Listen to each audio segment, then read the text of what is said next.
आज 10 देश हैं जिन्होंने दुनिया को नष्ट करने में सक्षम परमाणु हथियार विकसित किए हैं। कुछ ने इसे मजबूर गठबंधनों के साथ किया, अन्य ने जासूसी और धोखा देने के साथ। लेकिन सब कुछ एक देश, एक गुप्त परियोजना और समय के खिलाफ एक दौड़ के साथ शुरू होता है। सन 1938 में जर्मन वैज्ञानिकों ने खोजा कि एक परमाणु को विभाजित किया जा सकता है, जिससे एक श्रृंखला अभिक्रिया के माध्यम से विशाल ऊर्जा मुक्त होती है। उन्होंने परमाणु विखंडन का पता लगाया था, एक घटना जिसने ग्रह के भाग्य को बदल दिया। वे आग से खेल रहे थे और जल्द ही इसकी भारी कीमत चुकानी पड़ेगी। अगले वर्ष आइंस्टीन इस खोज की विनाशकारी क्षमता से चिंतित होकर राष्ट्रपति रूजवेल्ट को एक तत्काल पत्र भेजा। संदेश स्पष्ट था, अगर अभी कार्रवाई नहीं की गई तो कोई और इसे करेगा। सरकार ने ध्यान दिया, और जब द्वितीय विश्व युद्ध यूरोप को तबाह कर रहा था, संयुक्त राज्य अमेरिका ने एक गुप्त परियोजना शुरू की, जिसमें उसके सकल घरेलू उत्पाद का 1% खर्च हुआ। उसे मैनहट्टन परियोजना कहा गया, लेकिन उन्होंने इसे अकेले नहीं किया। यूनाइटेड किंगडम और कनाडा के वैज्ञानिक भी इसमें शामिल हुए। सभी का लक्ष्य एक ही था, जर्मनों से पहले इस ग्रह का सबसे शक्तिशाली हथियार बनाना। जर्मनी पीछे नहीं रहा, और जैसा कि आइंस्टीन ने चेताया था, उसने अपना परमाणु कार्यक्रम शुरू कर दिया। लेकिन इससे पहले कि वह बहुत आगे बढ़ पाता, पहला बड़ा मोड़ आ गया। मई 1945 में नाजी लोगों ने आत्मसमर्पण कर दिया। लेकिन जुलाई में जब अमेरिकी राष्ट्रपति ट्रूमैन, स्टालिन और चर्चिल के साथ पोट्सडैम में जर्मनी के भविष्य का निर्णय कर रहे थे, कुछ और हो रहा था। उसी क्षण ट्रूमैन को न्यू मैक्सिको के रेगिस्तान से सीधी कॉल प्राप्त हुई। वहीं पर उन्होंने परमाणु बम का पहला परीक्षण किया, और वह पूरी तरह से सफल हुआ। अमेरिका के पास पहले से ही बम था और तनाव तुरंत बढ़ गया। ट्रूमैन ने स्टालिन को स्पष्ट वाक्यों के साथ संकेत दिया, जैसे जो शक्ति दिखाना चाहता है लेकिन ज्यादा खुलासा नहीं करना चाहता। लेकिन स्टालिन को पहले से ही पता था, उसके पास मैनहट्टन परियोजना के अंदर जासूस थे, और इस चुपचाप की गई गद्दारी ने उसे अंदर से क्रोधित कर दिया। फिर भी उसने उसे नहीं रोका। 1 महीने बाद संयुक्त राज्य अमेरिका ने हिरोशिमा और नागासाकी पर 2 परमाणु बम गिराए, और जापान का आत्मसमर्पण लगभग तुरंत हो गया। अमेरिकियों ने हंसी बोली और अपनी जिंदगियों में लग गए, ये सोचे बिना कि आगे क्या आने वाला है। क्योंकि जो संघर्ष का अंत लगता था, वह वास्तव में कुछ बहुत बड़ा शुरू होने जा रहा था।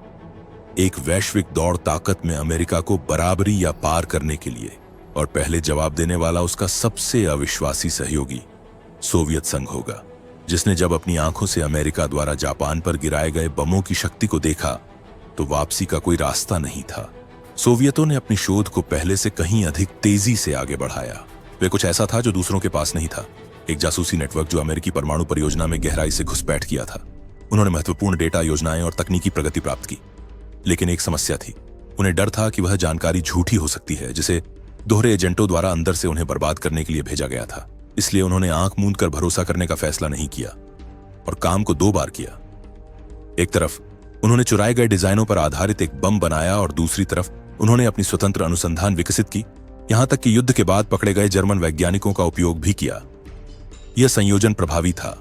1949 में अमेरिका की कल्पना से बहुत पहले सोवियत संघ ने कजाकिस्तान के सेमीप्लाटिंस्क परीक्षण स्थल पर अपनी पहली परमाणु बम का सफलतापूर्वक विस्फोट किया। उस दिन दुनिया में केवल एक परमाणु महाशक्ति नहीं रही, और शीत युद्ध शुरू हो गया, और इसके साथ मानव इतिहास में अभूतपूर्व हथियारों की दौड़। United kingdom. कोई सोच सकता है कि सहयोगियों के बीच कोई रहस्य नहीं होता, कि अगर एक देश खुफिया जानकारी साझा करता है तो दूसरा कृतज्ञता से प्रतिक्रिया देगा। लेकिन परमाणु खेल में दोस्ती नहीं होती।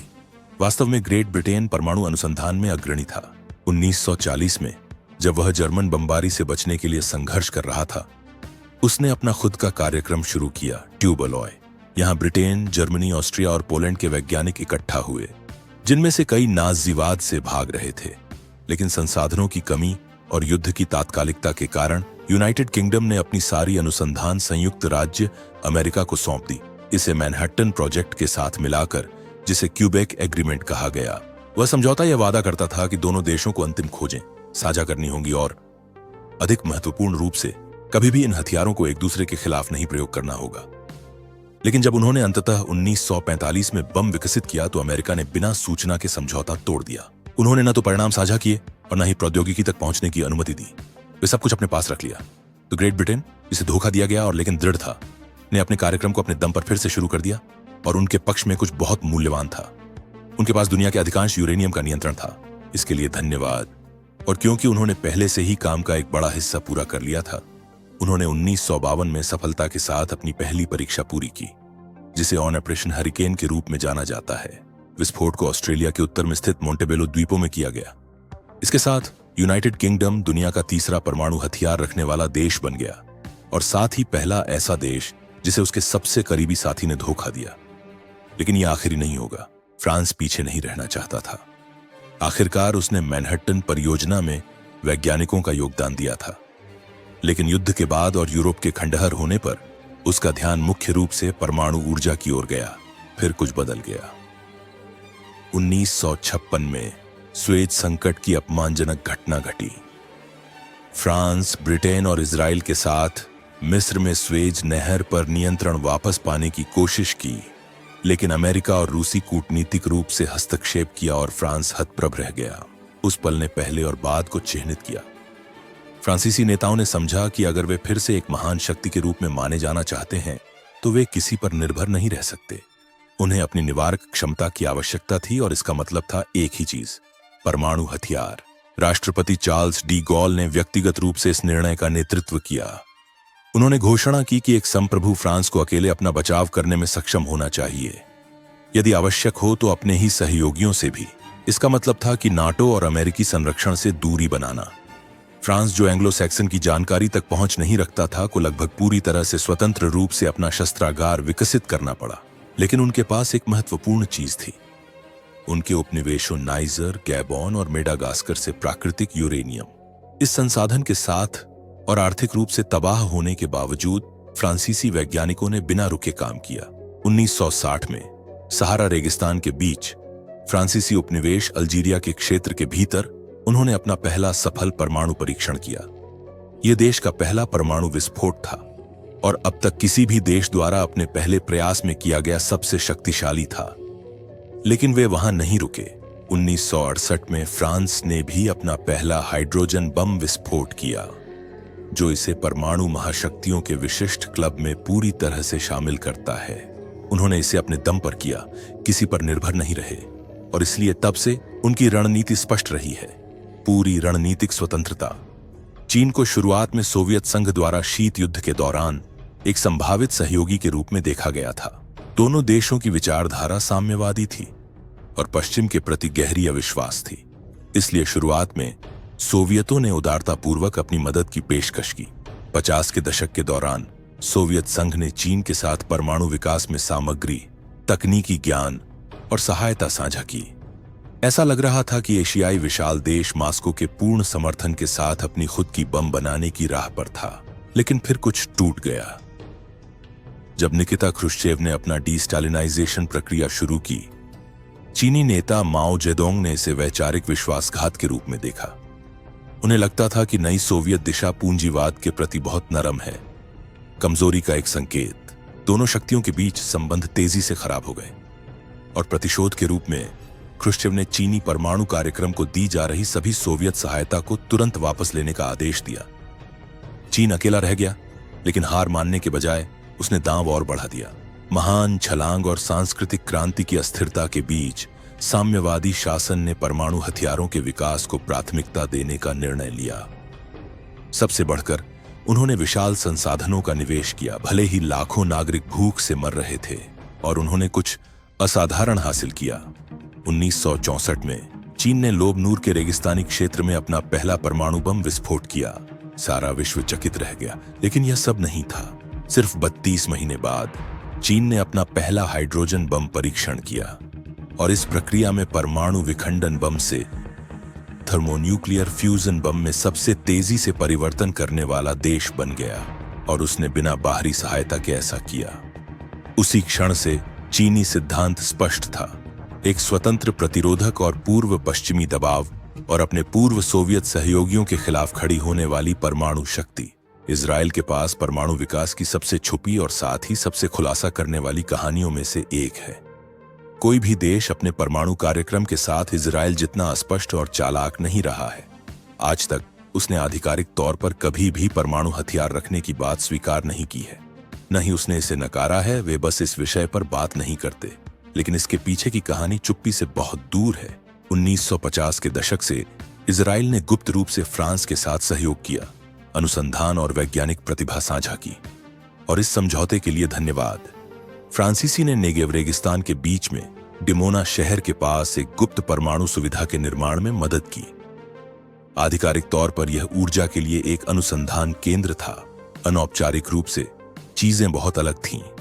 1963 में अमेरिका के तत्कालीन राष्ट्रपति कैनेडी को गंभीरता से संदेह होने लगा कि इजराइल परमाणु हथियार विकसित कर रहा था। उसने पूरी सुविधा तक पहुंच की मांग की ताकि यह पुष्टि की जा सके कि इसका उपयोग केवल शांतिपूर्ण उद्देश्यों के लिए है। लेकिन इजराइल ने नहीं मानी।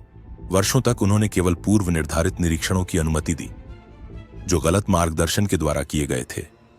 उन्होंने भूमिगत सुरंगों को भी छुपाया, जहां असली ऑपरेशन निरीक्षकों की नजर से दूर किए जाते थे। भीतर इजराइल के प्रधानमंत्री डेविड बेन गुरियन परमाणु बम प्राप्त करने के लिए दृढ़ संकल्पित थे। वह इसे देश की जीवित रहने की पूर्ण गारंटी के रूप में देखते थे, जो अपने जन्म के समय से ही शत्रुओं से घिरा हुआ था। इससे अमेरिका के साथ संबंध तनावपूर्ण हो गए और हालांकि कैनेडी ने कड़ा दबाव डाला, लेकिन उसी वर्ष उनकी हत्या ने सब कुछ बदल दिया। उनके उत्तराधिकारी लिंडन बी जॉनसन ने एक बहुत ही नरम रुख अपनाया और इजरायली कार्यक्रम बिना किसी बड़ी बाधा के अपने रास्ते पर चलता रहा। माना जाता है कि इजराइल ने 1967 के आसपास परमाणु हथियार विकसित कर लिए थे। हालांकि 1986 तक दुनिया को पहली बड़ी पुष्टि का पता नहीं चला, और वह भी कूटनीतिक माध्यमों से नहीं। उस वर्ष एक इजरायली तकनीशियन जिसका नाम मोर्देहाई बनूनू था, जो डिमोना प्लांट में काम कर चुका था, देश से फरार हो गया और ब्रिटिश प्रेस को भारी मात्रा में दस्तावेज और फोटोग्राफ्स लीक कर दिए। सबूत अडिग थे। इजराइल के पास एक सक्रिय परमाणु शस्त्रागार था और इसके अलावा इस पर संदेह था कि इसमें केवल परमाणु नहीं बल्कि थर्मोन्यूक्लियर हथियार भी शामिल हैं। लेकिन कहानी यहीं समाप्त नहीं होती। बनूनू को मोसाद के एक एजेंट द्वारा धोखा दिया गया, जिसने उसे रोम में एक झूठे प्रेमालाप के वादे के तहत फंसाया। वहां उसका अपहरण किया गया, उसे बेहोश किया गया और गुप्त रूप से इजराइल वापस ले जाया गया। उसे बंद कमरे में मुकदमा चलाकर दोषी ठहराया गया। जासूसी और देशद्रोह के लिए उसे 18 साल की जेल की सजा सुनाई गई, जिसमें से उसने 1 दशक से अधिक समय एकांत कारावास में बिताया। आज तक वह गंभीर प्रतिबंधों के तहत जीवन यापन कर रहा है। वह देश छोड़कर नहीं जा सकता, प्रेस से बात नहीं कर सकता और संवेदनशील क्षेत्रों के पास नहीं जा सकता। और भले ही इजराइल ने औपचारिक रूप से अपने कार्यक्रम की पुष्टि नहीं की है, लेकिन वानुनु केस और उसके चारों ओर की व्यवस्थित चुप्पी अपने आप में बहुत कुछ कहती है। भारत हमेशा परमाणु ऊर्जा में रुचि रखता था। 1940 के दशक से ये रिएक्टरों और परमाणु तकनीक पर काम कर रहा था, लेकिन एक कथित रूप से शांतिपूर्ण उद्देश्य के साथ ऊर्जा का उत्पादन करना, हथियार नहीं। लेकिन एक समस्या थी। भारत खतरनाक दुश्मनों से घिरा हुआ था। चीन, जिसके पास पहले से ही परमाणु हथियार थे, और पाकिस्तान, जिसके साथ उसके कई संघर्ष हो चुके थे। और जब भारत ने 1962 में चीन से युद्ध हार गया, तो यह स्पष्ट हो गया कि परमाणु प्रतिरोध ही एक और हार से बचने का एकमात्र तरीका हो सकता है। इसलिए उन्होंने दोहरी रणनीति शुरू की। जबकि वे कहते थे कि सब कुछ शांतिपूर्ण उद्देश्यों के लिए है, उन्होंने गुप्त रूप से बम बनाने के लिए विदेशी संसाधनों और प्रौद्योगिकी का उपयोग करना शुरू कर दिया। सबसे दिलचस्प बात यह है कि इनमें से कई संसाधन कनाडा और संयुक्त राज्य अमेरिका जैसे देशों से आए, जिन्होंने उन्हें रिएक्टर और ईंधन दिया था, सिद्धांत रूप में केवल बिजली उत्पन्न करने के लिए। भारत ने इसका हिस्सा बम बनाने के लिए इस्तेमाल किया। 1974 में राजस्थान के रेगिस्तान में उन्होंने अपना पहला परमाणु परीक्षण किया। उन्होंने इसे स्माइलिंग बुद्धा कहा, और सबसे अजीब बात यह थी कि उन्होंने दावा किया कि यह एक शांतिपूर्ण परमाणु विस्फोट था। बिल्कुल, किसी ने उन पर विश्वास नहीं किया।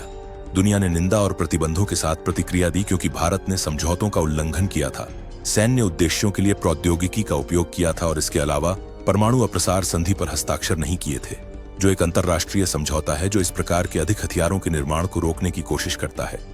वर्षों तक देश ने अपनी पहचान छुपाई रखी। उन्होंने यह नहीं कहा कि उनके पास चालू हथियार थे या कितने थे, लेकिन वे अभी भी जांच कर रहे थे। और 1998 में उन्होंने इसे अब और नहीं छिपाया। भारत ने 5 नए परमाणु परीक्षण किए, इस बार स्पष्ट रूप से सैन्य।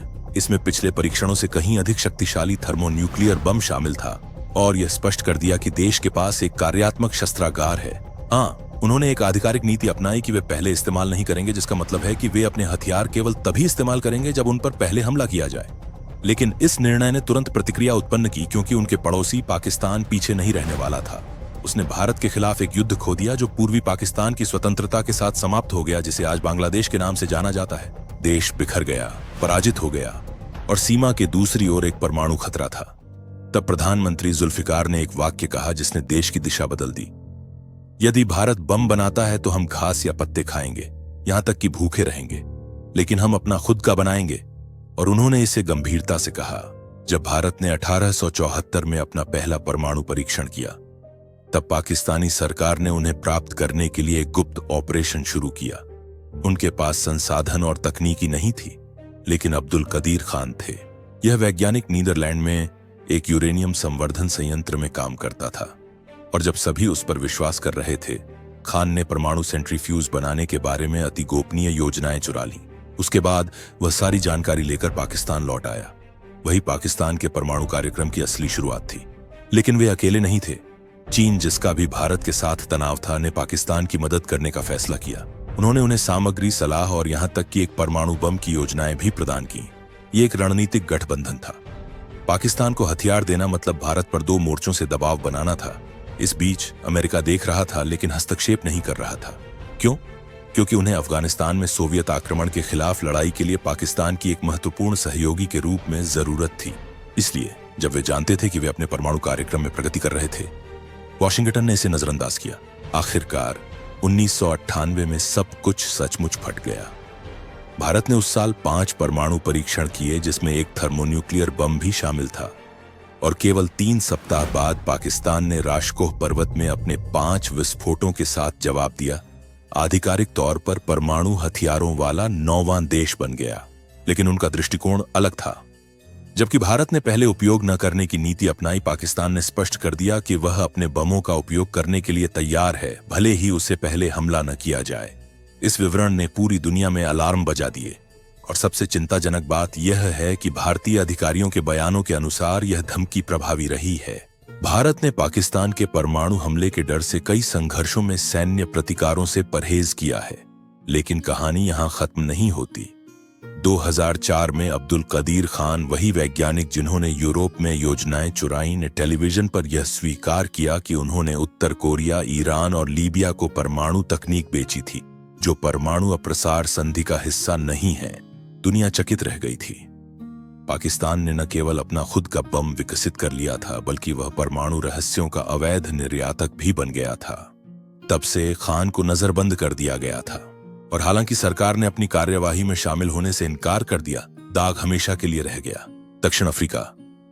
दशकों तक किसी ने नहीं सोचा था कि दक्षिणी गोलार्ध का कोई देश परमाणु क्लब में प्रवेश कर सकता है, लेकिन दक्षिण अफ्रीका के पास दुनिया में प्राकृतिक यूरेनियम के सबसे बड़े भंडारों में से एक था। यह अकेला तथ्य ही उसे लाभ में डालता था। 50 और 60 के दशक के दौरान उसने शांतिपूर्ण उद्देश्यों के लिए परमाणु ऊर्जा का विकास शुरू किया और सामग्री को अमेरिका, यूनाइटेड किंगडम और फ्रांस जैसी शक्तियों को निर्यात करना शुरू किया। लेकिन 70 के दशक में कुछ बदल गया, जब सोवियत संघ का प्रभाव नामीबिया और अंगोला में बढ़ गया और अपार्थाइड शासन के कारण, अंतर्राष्ट्रीय अलगाव के कारण दक्षिण अफ्रीका ने अपनी सुरक्षा के लिए चिंतित होना शुरू किया।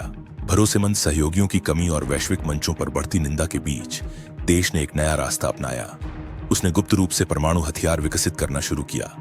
1977 में उसने कालाहारी रेगिस्तान में एक परीक्षण स्थल बनाया और एक बम विस्फोट करने के करीब पहुंच गया, लेकिन इसे एक सोवियत उपग्रह ने देख लिया और अमेरिका को सतर्क कर दिया। अंतर्राष्ट्रीय दबाव ने आधिकारिक तौर पर परीक्षण को रोक दिया। 2 साल बाद 1979 में एक अमेरिकी उपग्रह ने हिंद महासागर के एक दूरस्थ क्षेत्र में प्रिंस एडवर्ड द्वीपों के पास एक डबल फ्लैश का पता लगाया। इस घटना, जिसे वेला घटना के रूप में जाना जाता है, अभी भी एक रहस्य है, लेकिन कई विशेषज्ञ मानते हैं कि यह इजराइल और दक्षिण अफ्रीका के बीच एक संयुक्त परमाणु परीक्षण था। दक्षिण अफ्रीका ने स्थान और चुप्पी प्रदान की, इजराइल ने तकनीक प्रदान की। दोनों जीत रहे थे। 1980 के दशक के मध्य तक दक्षिण अफ्रीका ने पहले ही 6 परमाणु बम बना लिए थे, जो हिरोशिमा पर गिराए गए बम की शक्ति के समान थे। और हालांकि उन्होंने उस समय कभी भी उनका होना स्वीकार नहीं किया, उन्होंने जानबूझकर स्पष्टता की नीति बनाए रखी, इस विश्वास में कि उन्हें रखने का केवल संदेह ही किसी भी दुश्मन को हतोत्साहित करने के लिए पर्याप्त होगा। लेकिन फिर दुनिया बदल गई। शीत युद्ध के अंत और सोवियत संघ के पतन के साथ प्रमुख कम्युनिस्ट खतरा गायब हो गया था, और इसके अलावा अपार्थाइड का अंत हो रहा था। सफेद सरकार जानती थी कि जल्द ही इसे एक लोकतांत्रिक प्रशासन द्वारा प्रतिस्थापित किया जाएगा, और यहां कुछ अभूतपूर्व हुआ। नए सरकार को वह परमाणु शक्ति हस्तांतरित करने के बजाय दक्षिण अफ्रीका ने एक कठोर निर्णय लिया। सत्ता के परिवर्तन से पहले अपनी सभी परमाणु हथियारों को नष्ट कर दिया। उन्होंने इसे गुप्त रखा, उन्होंने डिजाइनों को नष्ट कर दिया, समृद्ध यूरेनियम को एक तिजोरी में सील कर दिया और सब कुछ छुपाया। 90 के दशक में नए सरकार के साथ देश ने सार्वजनिक रूप से स्वीकार किया कि उसके पास परमाणु हथियार थे और उसने स्वेच्छा से उन्हें नष्ट कर दिया। यह इतिहास का एकमात्र देश था जिसने परमाणु बम बनाए और फिर अपनी पहल पर उन्हें नष्ट कर दिया। हालांकि इसके बाद भी खतरा पूरी तरह से नहीं गया। सन 2007 में एक सशस्त्र समूह उस स्थल में घुसपैठ करने में सफल हो गया जहां उस यूरेनियम को संग्रहित किया गया था। वे एक गंदी बम के लिए पर्याप्त सामग्री चोरी करने से कुछ ही मीटर दूर थे जब उन्हें अंततः रोका गया। आज दक्षिण अफ्रीका आधिकारिक तौर पर परमाणु हथियारों से मुक्त है। उत्तर कोरिया ने हमेशा परमाणु हथियारों की खोज नहीं की थी। 60 के दशक में सोवियत संघ की मदद से परमाणु ऊर्जा उत्पन्न करने के लिए एक कार्यक्रम शुरू हुआ, न कि हथियारों के लिए। लेकिन समय के साथ शासन ने एक बात स्पष्ट देखी, परमाणु बम होना हमला न किए जाने का सबसे अच्छा तरीका था।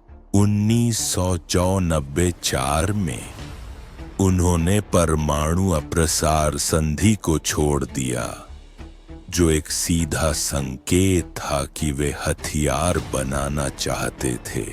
और 2006 में उन्होंने अपनी पहली भूमिगत परमाणु परीक्षण किया।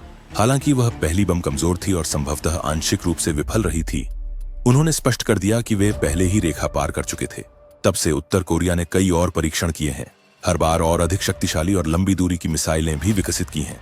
इनमें से कुछ मिसाइलें सैद्धांतिक रूप से दक्षिण कोरिया, जापान, गुआम और यहां तक कि संयुक्त राज्य अमेरिका के कुछ हिस्सों तक पहुंच सकती हैं। शासन का कहना है कि यह सब विदेशों से आक्रमण का बचाव करने के लिए है, लेकिन उन्होंने इन हथियारों का उपयोग अंतर्राष्ट्रीय दबाव की रणनीति के रूप में भी किया है। वे धमकी देते हैं, बमों का परीक्षण करते हैं और फिर वार्ता या लाभ मांगते हैं। और हालांकि देश अत्यधिक अलगाव में रहता है और आर्थिक रूप से बहुत कमजोर है, उनका परमाणु कार्यक्रम सक्रिय और हर बार अधिक उन्नत होता जा रहा है। आज परमाणु हथियार मुख्य कारण है कि कोई भी देश उत्तर कोरिया पर आक्रमण करने की हिम्मत नहीं करता है। वे उनकी ढाल हैं और उनकी शक्ति का आधार भी। इस प्रकार की सामग्री का समर्थन करना न भूलें, सदस्यता लें और इस दूसरे बहुत ही दिलचस्प वीडियो को देखें जो आपको पसंद आएगा।